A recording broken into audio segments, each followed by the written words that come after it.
નમસ્કાર.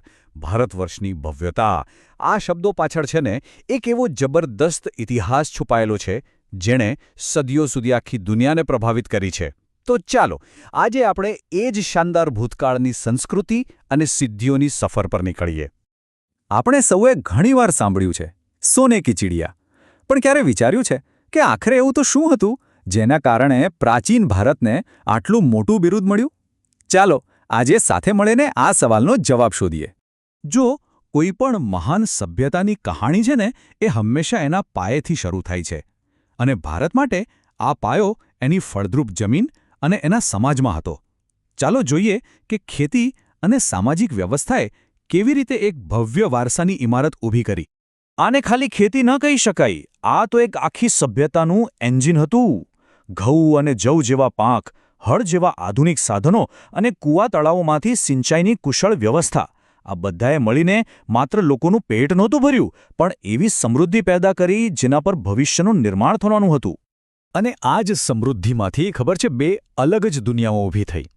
એક તરફ હતા ગામડા, જ્યાં મોટાભાગના લોકો રહેતા, સહકારથી ખેતી કરતા. એ દેશનું હૃદય હતું. અને બીજી તરફ લગભગ 2500 વર્ષ પહેલાં વ્યાપાર અને કલાકારીગરીથી ધમધમતા શહેરોનો ઉદય થયો, જે સભ્યતાના નવા ધબકારા બન્યા. પણ કોઈ સભ્યતા ફક્ત ખેતી કે વ્યાપારથી મહાન નથી બનતી, ખરું ને? એની સાચી ઓળખ તો એની કલા અને એના સાહિત્યમાં છુપાયેલી હોય છે. તો ચાલો હવે પ્રાચીન ભારતના આત્માને થોડો વધુ નજીકથી ઓળખીએ. એ સમયની કલાને સમજવા માટે લલિત કલા શબ્દને પકડવો પડશે. આનો સીધો સાદો મતલબ શું? એ કે કલા માત્ર સુંદરતા માટે નહોતી, પણ ચિત્રો, શિલ્પો અને સંગીત દ્વારા પોતાની લાગણીઓ અને વિચારોને વ્યક્ત કરવાનું એક શક્તિશાળી માધ્યમ હતું. ભારતીય ચિત્રકળાની આ સફર તો છેક પાષાણ યુગથી શરૂ થાય છે, પણ એનું શિખર એટલે અજંતા ઇલોરાની ગુફાઓ. આ ખાલી દિવાલો પરના રંગો નથી દોસ્તો, આ તો ભગવાન બુદ્ધના જીવન અને એ સમયના સમાજને જોવાની એક જીવંત બારી છે. અને આ જ કલાત્મકતા પથ્થરોમાં પણ જીવંત થઈ ઉઠી. ભવ્ય સ્તૂપ અને ચૈત્યનું નિર્માણ થયું. ગાંધાર અને મથુરા જેવી અદ્ભુત શિલ્પશૈલીઓ વિકસી, જેણે મંદિર સ્થાપત્યને એક નવી જ દિશા આપી.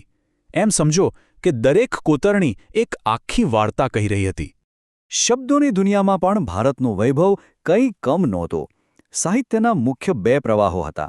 એક તરફ હતા વેદ, ઉપનિષદ અને રામાયણ મહાભારત જેવા ગ્રંથો જે આધ્યાત્મિક જ્ઞાનનો ભંડાર હતા.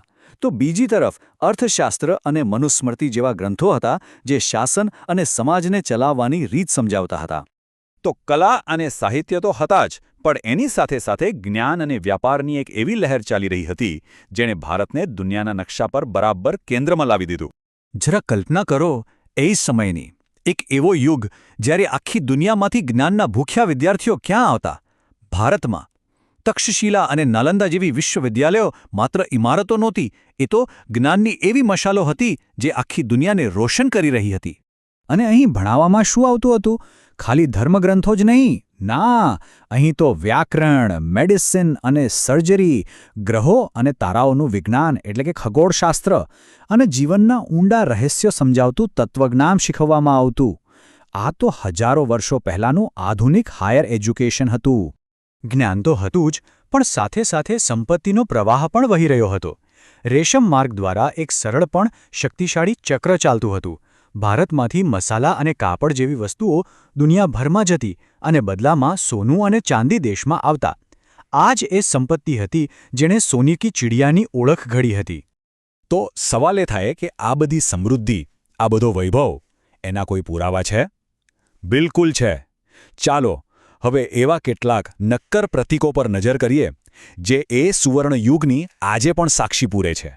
કોઈ પણ દેશની આર્થિક તાકાત જોવી હોય ને તો એના સિક્કા જુઓ.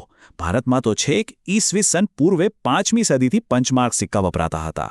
પછી તો સિક્કા પર રાજાઓના ચિહ્નો પણ આવવા લાગ્યા, જે એક સ્થિર અને સંગઠિત અર્થવ્યવસ્થાની સ્પષ્ટ નિશાની હતી.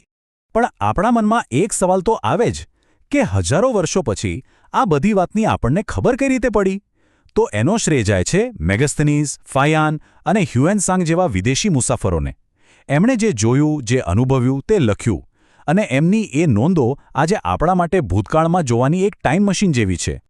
તો ચાલો હવે આપણા મૂળ સવાલ પર પાછા આવીએ. ભારતને સોને કી ચિડિયા શા માટે કહેવાતું હતું?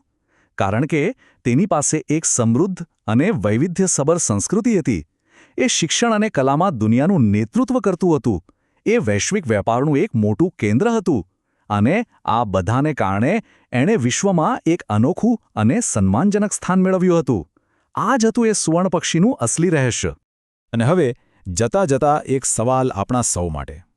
આ જે ભવ્ય વારસો છે એના કયા તત્વો એવા છે જે આજે પણ આપણને, આપણા સમાજને અને આપણા દેશને પ્રેરણા આપી શકે છે? વિચારવા જેવો પ્રશ્ન છે નહીં?